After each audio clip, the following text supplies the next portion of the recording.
जय श्री श्याम। श्याम भक्तों, जो भी बाबा श्याम की शरण में सच्चे मन से जाता है, तो बाबा श्याम कुछ इस प्रकार से अपने भक्तों के साथ में करता है चमत्कार। इसी एक सत्य कहानी आप सभी श्याम भक्तों के लिए लेके आए हैं। इस कहानी को सुनने के बाद आपको बाबा श्याम पे कई गुना विश्वास होगा। श्याम प्रेमी, वीडियो में आगे बढ़ने से पहले आप अगर नहीं आए हो इस चैनल पर तो इस चैनल को सब्सक्राइब कर देना और श्याम फैमिली का हिस्सा बन जाना और इस बाबा श्याम की महिमा को लाइक अवश्य करना। तो श्याम प्रेमियों, ये सत्य कहानी है राजस्थान में रहने वाले मयंक जी की। मयंक जी बताते हैं कि मैं नौकरी के लिए काफ़ी ज़्यादा प्रयास किया था, पर मेरे को सफलता नहीं मिल पा रही थी, जिसके कारण मैं काफ़ी ज़्यादा परेशान हो गया था। मेरे को कुछ भी रास्ता नहीं नज़र आ रहा था कि मैं क्या करूं और क्या ना करूं। यहाँ तक कि मैं गांव को छोड़ के शहर में चला गया। मैं वहाँ पर पढ़ाई करता था, पर मेरे को सफलता नहीं मिल पा रही थी।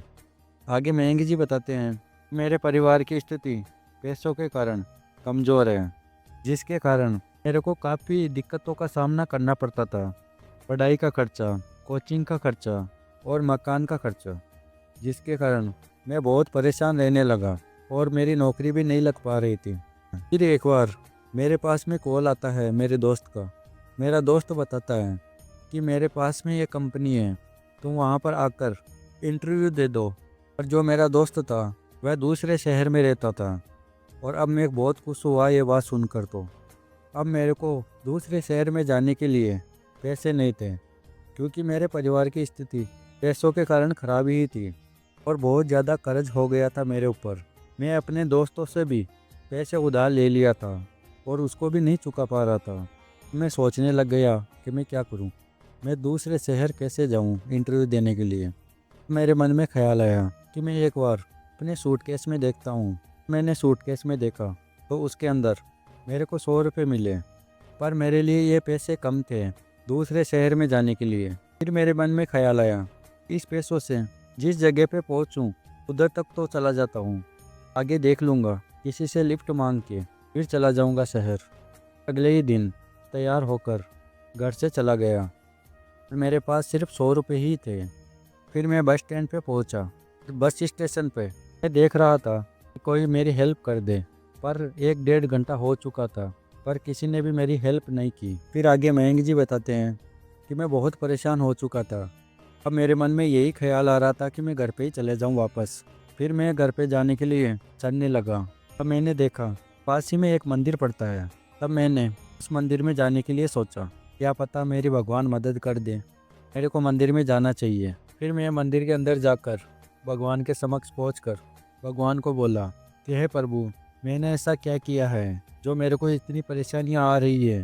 तो भगवान को बोलकर वापस मंदिर से बाहर आने लगा। वहां पर देखा कि एक फकीर मंदिर के सामने बैठा है।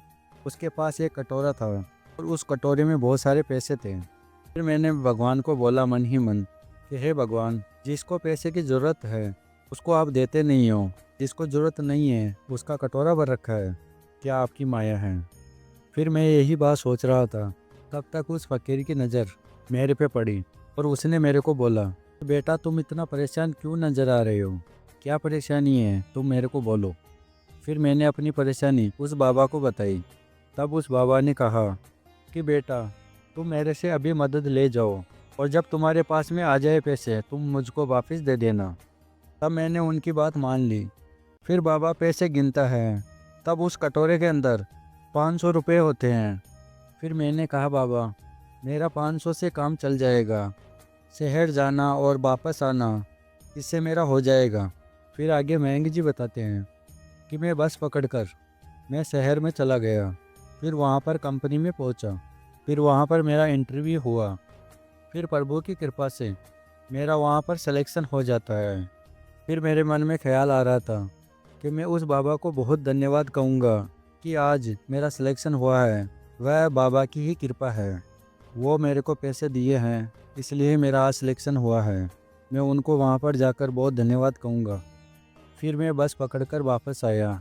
फिर मंदिर के सामने गया तो वहाँ पर बहुत भीड़ लगी हुई थी। फिर मैंने लोगों से पूछा कि यहाँ पे क्या हुआ है, इतनी भीड़ क्यों है। तब उन लोगों ने बताया कि यहाँ पर जो बाबा बैठते थे फ़कीर, उनकी मृत्यु हो गई है। फिर मैंने भीड़ को हटाकर वहाँ पर देखा तो ये तो वही बाबा थे जिसने मेरी मदद की थी।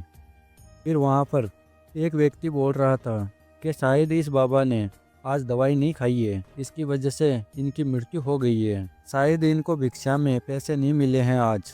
तो यह बात मैं सुनता हूँ।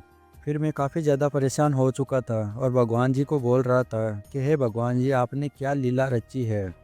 आपने मेरी मदद तो की है, पर उस मदद का कर्ज मैं कैसे चुका पाऊँगा। और वह मंदिर बाबा श्याम का ही था। तब से मैं बाबा श्याम की पूजा आराधना करना शुरू कर दिया। मैं रोज़ बाबा श्याम के मंदिर जाता था और उनका नाम जप करता था। और उस मंदिर के समक्ष जो भी भिक्षुक बैठते थे, मैं उनको हर रोज़ जितना मेरे से बन पड़ता था मैं पैसा देता था। और आज बाबा श्याम की कृपा मेरे पे ऐसी है, जो मैं सोचता हूँ वह कार्य पूरा होता है खाटू वाले की कृपा से। आज मैं अपने जीवन में बहुत खुश हूँ। यह बाबा श्याम की ही कृपा है।